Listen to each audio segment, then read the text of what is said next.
Insurance बेचना मुश्किल है? नहीं, लेकिन फिर भी आपको ऐसा लगता है तो चिंता मत करिए। इस वीडियो में मैं आपको इंश्योरेंस बेचने के कुछ इजी टिप्स दूंगी। आइए इंश्योरेंस बेचना आसान बनाते हैं। दोस्तों, मैं हूं आपकी health and life insurance consultant Kajal. इस चैनल में आपको हेल्थ एंड लाइफ इंश्योरेंस से जुड़ी हर एक जानकारी मिलती है। हम आपके लिए बहुत बढ़िया इन्फॉर्मेशन लेकर आते हैं health and life insurance plan से रिलेटेड। हम आप लोगों का भी तहे दिल से धन्यवाद करना चाहते हैं। आप लोगों के लगातार दिए गए योगदान की वजह से ही आज हमारे चैनल ने 10,000 से ज्यादा लोगों की फैमिली पूरी कर ली है। जितने भी लोग हमारे साथ जुड़े हुए हैं, आप यूं ही हमारे साथ इस सफर में बने रहना। और अगर आप नए हैं हमारे चैनल पर, तो प्लीज आप हमारा चैनल सब्सक्राइब करना और हमारी फैमिली का हिस्सा बनना। दोस्तों, अब शुरू करते हैं आज की वीडियो। सबसे पहले हमें ये समझना है, कोई भी व्यक्ति इंश्योरेंस क्यों परचेज करता है, क्यों अपना पैसा खर्च करता है, उसके पीछे क्या साइकोलॉजी है। सबसे पहली टिप है प्रेजेंटेशन। जब कोई चीज किसी व्यक्ति को पसंद आती है, वो देखता है। फॉर एग्जाम्पल, आपकी आंखों ने एक रसगुल्ला देखा और आपके मुंह में तुरंत पानी आ गया और आपको लगा कि आपको इसे खरीदना चाहिए। आपने अपनी जेब से पैसे निकाले और दुकानदार को दे दिए और रसगुल्ला परचेज कर लिया। यानी कि आपने देखा और परचेज कर लिया। तो जितने भी लोग मेरी ये वीडियो देख रहे हैं, आपको ये समझना है, जब भी आप किसी कस्टमर से डील करते हैं, आपकी प्रेजेंटेशन इस टाइप की होनी चाहिए कि कस्टमर के मुंह में पानी आ जाए। अगर ऐसा प्रेजेंटेशन आपका नहीं है, तो आपको ये कभी नहीं लगना चाहिए कि वो आपसे इंश्योरेंस लेता है। टिप नंबर 2 है 5 सेंसेस। अब कई बार हमें शिकायत रहती है कि हमने कस्टमर से फोन पर बात की और कस्टमर ने इंश्योरेंस नहीं लिया। वो इंश्योरेंस इसलिए नहीं लिया क्योंकि जो उस व्यक्ति की 5 सेंसेस है, जो उसे इंश्योरेंस लेने पर मजबूर करती हैं, उन सेंसेस में आपका प्रोडक्ट नहीं बैठ रहा है, इसलिए वो आपसे इंश्योरेंस नहीं ले रहा। टिप नंबर 3 है हियरिंग पावर। अब हियरिंग की पावर के बारे में जान लेते हैं। मान लीजिए आप इंश्योरेंस सेल करने किसी के घर जाते हैं और उनसे कहते हैं, अगर आपका पति कल को मर जाएगा तो आपको इतना पैसा मिलेगा। तो उन्हें ये शब्द सुनकर कितना दुख पहुंचेगा। ऐसे शब्द सुनकर उन्हें बहुत बुरा लगेगा। आप जिस प्रकार से बोल रहे हैं, वो सुनने में बिल्कुल अच्छा नहीं लग रहा। आप इसी बात को किसी और तरीके से बदल कर बोलेंगे कि मेरे पास आपके लिए एक ऐसा प्रोडक्ट है जो आज से 35 साल बाद आपको जिंदगी भर 1 लाख रुपए महीना दे सकता है। 1 लाख रुपए बिना कुछ करे सारी जिंदगी। तो वो आदमी आपसे बोलेगा, आइए बैठिए, कितनी कमाल की चीज है। तो अब उस व्यक्ति को आपका बताने का तरीका पसंद आ गया कि मुझे 1 लाख रुपए मिलना है, 1 करोड़ रुपए मिलना है। अब वो सुनने के लिए तैयार है। आपका बोलने का तरीका इतना अच्छा होना चाहिए कि वो आदमी आपसे कहे कि बस मुझे और जानकारी इस प्रोडक्ट के बारे में नहीं चाहिए, मैं ये प्रोडक्ट लेने के लिए तैयार हूँ। अब आता है tip number 4, whom to approach। दोस्तों, आपके मन में सवाल आ रहा होगा, इंश्योरेंस बेचने के लिए जाएं तो जाएं किसके पास, किससे जाकर मिलें। मेरी रेपुटेशन का भी सवाल है। अगर मैं किसी से जाकर कहूँ कि इंश्योरेंस ले लो, ये बोलकर मेरी रेपुटेशन भी खराब होती है, क्योंकि उन्हें लगता है कि इंश्योरेंस बेचने से मेरा फायदा होगा। लेकिन असल में उनकी लड़की की शादी का सवाल है, उनके बच्चों की एजुकेशन का सवाल है, उनकी पेंशन का सवाल है, उनकी फैमिली की प्रोटेक्शन का भी सवाल है। अगर आज के दिन उन पर्सन के साथ कोई मिसहैपनिंग हो जाती है, तो ये बताइए उनके परिवार को आज के टाइम में कौन संभालेगा। तो ऐसा कुछ नहीं है। अगर आप किसी को इंश्योरेंस पॉलिसी बेचना चाहते हैं, तो उससे आपकी रेपुटेशन पर कोई असर नहीं पड़ेगा। लैक ऑफ नॉलेज है, इसलिए हम सोच लेते हैं। टिप नंबर 6 है rejection is the key to success. दोस्तों, रिजेक्शन सब फेस करते हैं। अब आप कहते हैं लोग हमें रिजेक्ट कर देते हैं। मैं आपको ये बताना चाहती हूँ, हर बिजनेस के अंदर रिजेक्शन है। विदाउट रिजेक्शन आप बिजनेस कर ही नहीं सकते। ऐसा कोई व्यापार नहीं है जिसमें रिजेक्शन ना मिलती हो।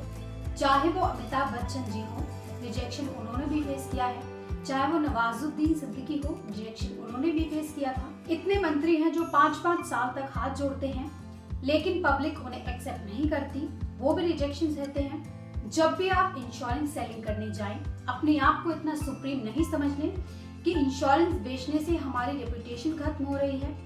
इनफैक्ट रिजेक्शन से आप अपने आप को और बेटर बना सकते हैं। जब भी आपको रिजेक्शन मिलती है तो नेक्स्ट टाइम आप खुद को और अच्छे से तैयार कर लेते हैं, फिर आप इंश्योरेंस सेल करके ही आते हैं। आप रिजेक्ट होंगे तभी आप कुछ हासिल कर पाएंगे। अब जान लेते हैं क्या इंश्योरेंस बेचना आसान है। दोस्तों, अगर पहली क्लास पढ़कर ही सारी नॉलेज मिल जाती तो दूसरी क्लास क्यों बनाते? दूसरी क्लास में ही सारी नॉलेज मिल जाती तो तीसरी क्लास क्यों बनाते? तो ये एग्जाम्पल देने के पीछे मेरा पर्पस सिर्फ इतना है कि इंश्योरेंस बेचना आपके लिए आसान हो सकता है अगर आप खुद को अपडेट करते रहें और ज्यादा से ज्यादा एफर्ट्स अपने काम में लगाते रहें। आपका अनस्टॉपेबल होना बहुत जरूरी है और अनस्टॉपेबल होने के लिए आपको भरपूर ज्ञान और एक्सपीरियंस गेन करने की जरूरत है। अब आपका मुझसे एक और सवाल होगा कि मैम, मुझे हेल्थ इंश्योरेंस और लाइफ इंश्योरेंस प्रोडक्ट्स की पूरी जानकारी नहीं है, तो मैं प्रोडक्ट्स कैसे बेचूंगा? दोस्तों, क्या कोई एडवोकेट ये कहता है कि जिस दिन मुझे सारा काम आ जाएगा केवल तभी मैं कोर्ट जाऊंगा? नहीं, एडवोकेट धीरे धीरे सीखता है। पहले किसी बड़े एडवोकेट के साथ काम करता है, फिर कहीं जाकर 10 या 15 साल की प्रैक्टिस के बाद ही एक अच्छा एक्सपीरियंस वकील बन पाता है।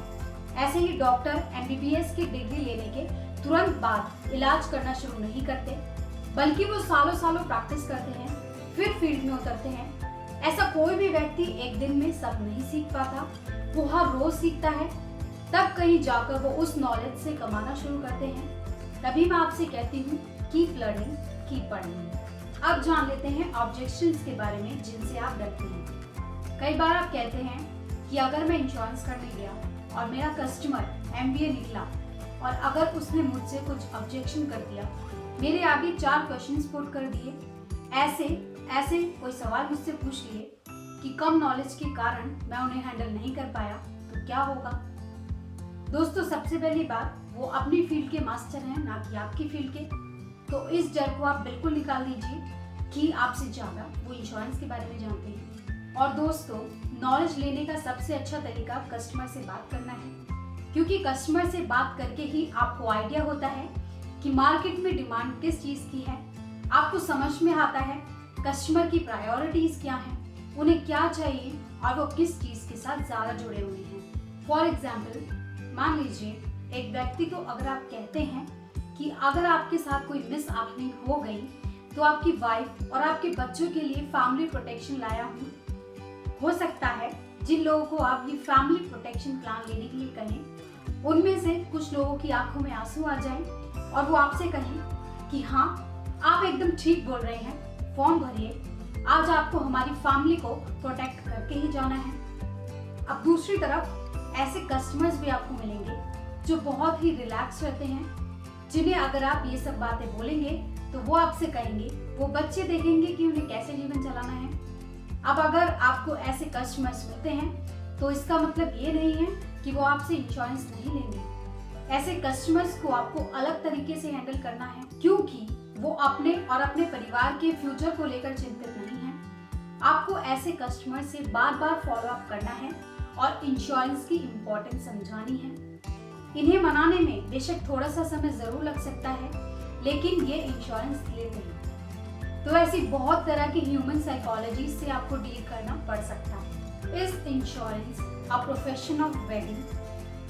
दोस्तों, क्या आप ऐसा सोचते हैं कि इंश्योरेंस प्रोफेशन एक बेगिंग प्रोफेशन है?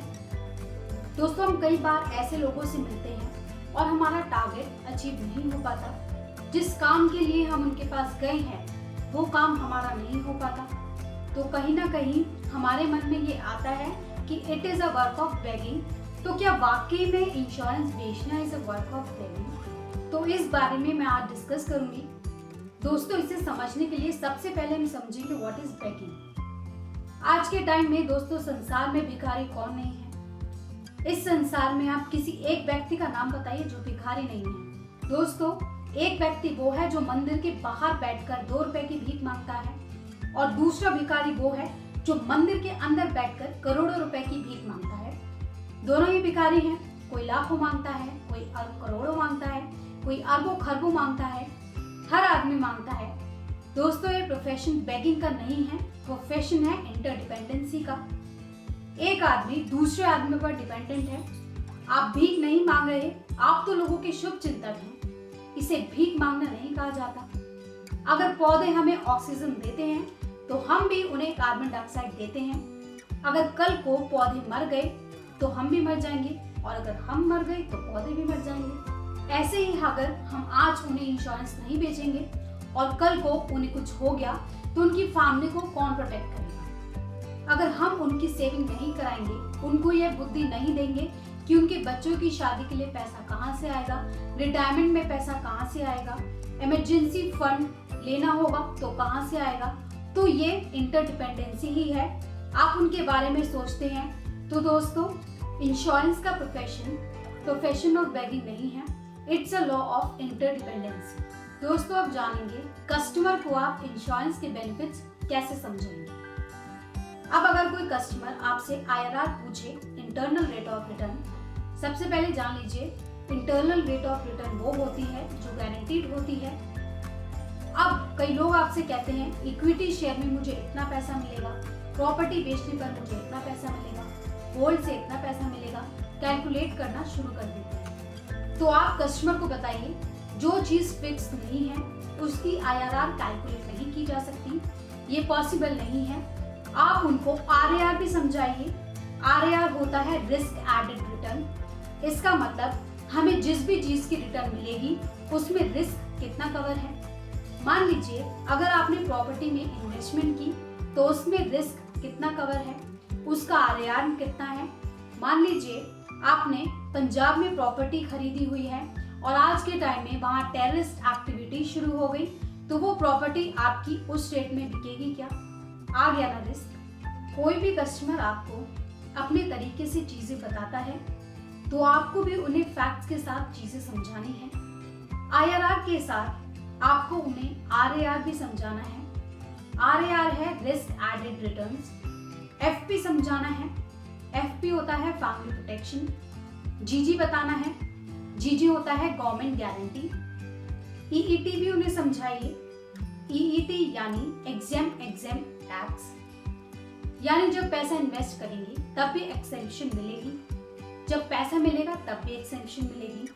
और कस्टमर को आप ये बताइए कि LIC के अंदर IRR मिलती है, GG यानी गवर्नमेंट गारंटी भी मिलती है, EET मिलती है विद FP फैमिली प्रोटेक्शन के साथ। और इक्विटी शेयर, गोल्ड और प्रॉपर्टी में आपको क्या रिटर्न मिलती है? इन सब में ना आपको कोई RR मिलता है, कोई रिस्क रिटर्न आपको नहीं मिलती, ना कोई FP मिलती है, किसी तरह की कोई फैमिली प्रोटेक्शन आपको नहीं मिलती, ना कोई GG मिलती है, कोई गवर्नमेंट की तरफ से आपको गारंटी नहीं मिलती, ना ही आपको कोई EET मिलती है। अब अगर आप PPF में निवेश करते हैं तो वहाँ क्या रिटर्न आपको मिलती है ये जान लेते हैं। दोस्तों, PPF में ना आपको कोई रिस्क कवर होता है, ना आपको कोई फैमिली प्रोटेक्शन मिलती है, आपको सिर्फ गवर्नमेंट गारंटी और EET यहाँ पर मिलता है। तो दोस्तों, आज की वीडियो में बस इतना ही। उम्मीद है इस वीडियो में दी गई जानकारी आपको वाकई फायदेमंद लगी होगी। हम आपके लिए यूं ही हेल्थ और लाइफ इंश्योरेंस से जुड़ी महत्वपूर्ण जानकारी लाते रहेंगे। प्लीज आप हमारे चैनल को सब्सक्राइब करना, हमारी वीडियो को प्लीज लाइक करना और बेल आइकन को प्रेस करना, ताकि लेटेस्ट अपडेट मेरी वीडियोस के रिगार्डिंग आपको मिलते रहें। इस वीडियो में अंदर बने रहने के लिए आपका बहुत बहुत शुक्रिया।